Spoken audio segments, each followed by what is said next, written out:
England, the 16th century. Imagine a world where a single word from the king could raise you to heaven or cast you down into hell. A world where the throne and the altar were two sides of the same coin. It is in this world that one of the most famous and tragic love stories of all time unfolded. A story that forever changed the map of Europe, shattered centuries-old bonds of faith, and cost the life of a woman who dared to say no to a monarch, and later said yes. This is the story of King Henry VIII and Anne Boleyn. A story often told as a grand romance, for which a man tore apart the religion of an entire nation. But is that truly what it was? Was it a sincere, all-consuming passion? Or were we witnessing the greatest intrigue, cleverly woven by an ambitious courtier and a powerful king, where love was merely a bargaining chip in the game for the crown? Get ready to hear a story where love had a price, and that price was the crown. Let our investigation begin. The English court was a theater of power, vanity, and crushing ambition. And its lead actor, director, and prompter was the king himself, Henry VIII. Forget the bloated tyrant from his later portraits. Imagine him as the Golden Prince. An athlete, a poet, a musician, the very image of a Renaissance ruler. He was accustomed to the world lying at his feet. His every wish was law, his every gesture an event. But even kings have their prisons. His prison was his marriage. Catherine of Aragon, once a young and passionate bride, was now a reminder of failure, a shadow of her former glory. 6 pregnancies, and only one daughter who survived the cradle. For Henry, obsessed with his dynasty and the need for an heir, this was more than a personal tragedy. It was a sign of divine punishment for marrying his brother's widow. The royal bed had become a symbol of barrenness and abandonment by God. And the king, this lion at the peak of his power, began to grow bored. And boredom is a dangerous feeling for an absolute monarch. It was into this landscape of discontent that she arrived.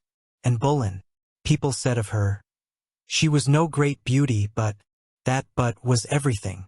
But she had eyes that sparkled with intelligence and defiance. But she carried herself with a grace that hinted at a hidden strength. But she possessed a sharp, almost dangerous wit, honed at the most sophisticated court in Europe, the French court. She was no English rose. She was an exotic bloom, both poisonous and beautiful. Or, if you will, a panther. Her grace concealed her claws, and her mind was both predatory and precise. But make no mistake, Anne was no accidental guest in this world. The Boleyn family, Thomas Boleyn and his wife Elizabeth Howard, were like spiders, constantly weaving a web of intrigue to elevate their dynasty. They knew the value of a woman's charms all too well. The king's first conquest and the family's first victory was Anne's own older sister, Mary. She became his mistress, but only briefly. And Anne, witnessing her sister's fate, learned a brutal lesson. To be the king's fleeting diversion was to be used, discarded, and forgotten. Her sister's story served not as a warning, but as an instruction manual for what not to do. And so, when the king, accustomed to easy victories, turned his full arsenal of attention, gifts, and love letters upon her, and made a move that amounted to a strategic revolution, she said no, not rudely, not defiantly, but skillfully, seductively, always leaving a thread of hope. She drew an invisible line. I will be your wife, or I will be no one's. I will be your queen, or I will remain simply Lady Anne Boleyn. This refusal was a hook that sank deep into the king's most vulnerable parts. His hunting instinct and his wounded pride. He who could have any woman could not have this one. Her unavailability made her priceless. And so, a 7-year dance of seduction began. Every glance she gave, every word she spun, every small concession and every new barrier. It was all part of a calculated design. She made him not merely want her. She made him pursue her. And in that pursuit, a new and dangerous reality was born. One where the king's personal desire was poised to shatter any obstacle in its path, even the centuries-old foundations of the faith itself. What began as a romantic infatuation quickly warped into a dangerous obsession. Henry's desire to possess and was no longer just a whim.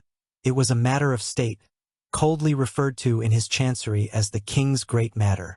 But behind that dry, official term raged a storm of passion, religious fervor, and raw political will. Henry didn't just want a divorce. He craved an annulment, an official decree that his marriage to Catherine had been invalid from the very start. His key piece of evidence came from the book of Leviticus, which stated, "If a man shall take his brother's wife, it is an impurity. They shall be childless." The death of Catherine's sons? That, to Henry, was the very childlessness the scripture warned of. In his own mind, he was not an adulterous husband abandoning his wife, but a pious king correcting a mistake God himself had revealed to him. In this grand design, and became an instrument of providence. The first weapon deployed in this battle was Cardinal Thomas Wolsey, the Lord Chancellor of England. His mission was to persuade the Pope. But Wolsey found himself entangled not in a theological debate, but in the brutal reality of European politics. Pope Clement was not a free arbiter. He was actually a prisoner of Emperor Charles V, who, importantly, was Catherine of Aragon's own nephew. To grant the annulment would have been a death sentence for the Pope's own authority. Wolsey's mission failed spectacularly, and his immense power crumbled like a house of cards. In Henry's eyes, who was to blame? Not the Pope, not the Emperor, but Wolsey himself. And from the shadows, one pair of dark eyes watched his fall with keen interest. Anne Boleyn was far more than a muse. She was the king's ideological champion. While Wolsey played diplomatic games, she opened Henry's eyes to radical and seductive new ideas. She brought him forbidden books that argued a king was the supreme ruler in his own lands, including over the church. She whispered, "Why beg permission from a weak pope in Rome, when you yourself are God's representative in your own kingdom?" She wasn't just grasping for a crown. She was providing the philosophy that would justify it. To replace the disgraced Wolsey came a man of a different breed, Thomas Cromwell. Where Wolsey was a prince of the church, Cromwell was a brilliant bureaucrat, a lawyer, and a pragmatist. He understood that the great matter could not be won in Rome. It had to be won in London through the power of law and parliament. It was Cromwell who masterminded the radical and irreversible plan to sever all ties with Rome and proclaim Henry the supreme head of the Church of England. This was a coup d'état, dressed in the robes of legal procedure. The lovers were secretly wed, and was already pregnant. The king was certain it would be a boy. The entire titanic machinery, the divorce, the Reformation, the Pope's anathema, had been set in motion for this very moment. When the child was born that September, fate delivered its first crushing blow. It was not the promised prince and heir. It was a girl, Elizabeth. In that moment, something broke. The very foundation of this grand enterprise, the break with Rome, the new church, the execution of dissenters, was a single promise. The promise of a son. And Anne had failed to deliver it. The throne she had ascended began to splinter the very day Princess Elizabeth uttered her first cry. The love that seemed capable of moving mountains had, for the first time, revealed its true cost, and the price was becoming unbearable. And so came the peak of her ascent. The day she had fought for through 7 long years, Anne Boleyn was crowned Queen of England. It should have been the triumphant climax of the story, love conquering all. But the crown placed upon her head was woven not just of gold, but of thorns. And from the very first day, they pressed against her temples. Her court became a battlefield, and she was losing.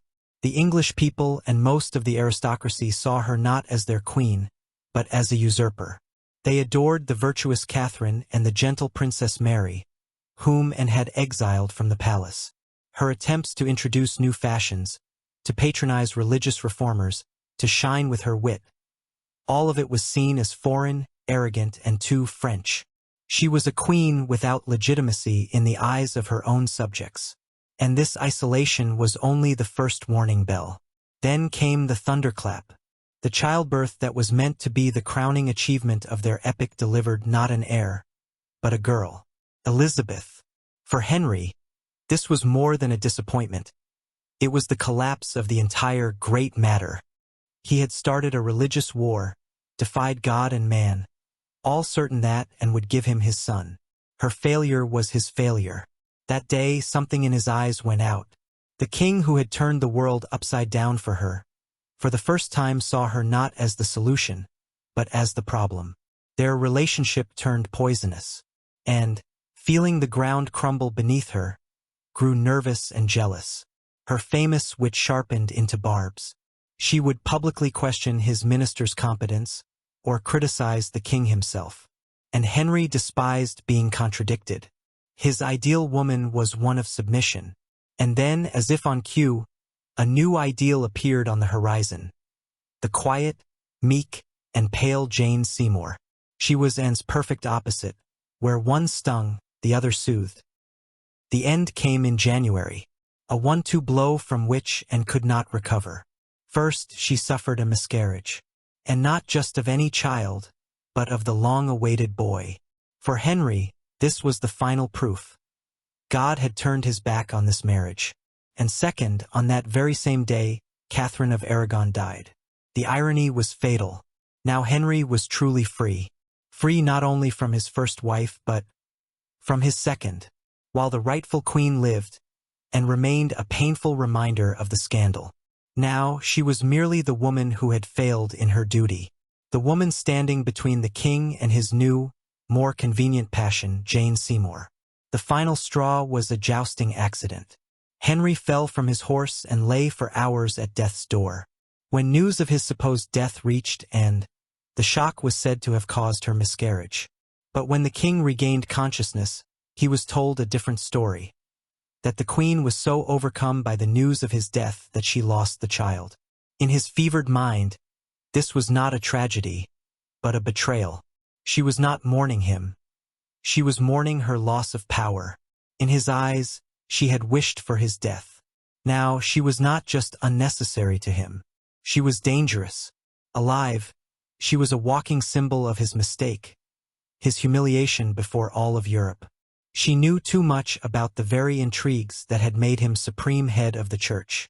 The trap they had built together to catch a crown now snapped shut, on her alone.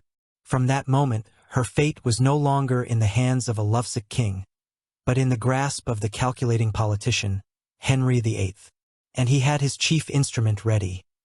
Thomas Cromwell, who was already sharpening his quill to draft the indictment. The end came with terrifying speed. Thomas Cromwell, once Anne's ally, saw her fall as his chance to secure his own power and remove a dangerous rival. A web of accusations was woven, so monstrous they were hard to believe. Adultery with her own brother, witchcraft, conspiring to murder the king. The trial was a sham. The verdict, a foregone conclusion. Just 3 years after her coronation, Anne Boleyn ascended the scaffold at the Tower of London. Her final words were full of dignity. "I am come hither to die, but I accuse neither my husband nor my judges." To make this marriage, Henry had changed a religion. To end it, he perverted justice. He did not merely execute an unwanted wife. He destroyed the very myth of a great love that he himself had created. The intrigue that had raised Anne up ultimately consumed her. She became a victim of the very system of absolute power she had helped to build. So what was it? A great love or a grand intrigue? The truth, as it often does, lies somewhere in between. In the beginning, there was undoubtedly a passion, intoxicating and all-consuming. But very quickly, it became intertwined with cold calculation, political ambition, and manipulation. Their relationship was a symbiosis of genuine desire and a cynical game. Henry loved not so much in herself, but the idea she represented, the mother of his heir, the key to his greatest dream. And Anne loved not so much Henry, but the crown he could place upon her head. Their marriage was both love and intrigue, but in the world of the Tudors, nothing was forever, especially the love of a king. The tragedy of Anne Boleyn is that she believed she was the exception. She became queen, but she paid for it with everything. Her daughter, Elizabeth, learned this brutal lesson. She saw the price one could pay for love and power, and she chose power, remaining the virgin queen, and keeping her head upon her shoulders. and Boleyn remains forever a shadow on the throne of England. A reminder that when love and the crown collide in a mortal struggle, victory almost always goes to the crown.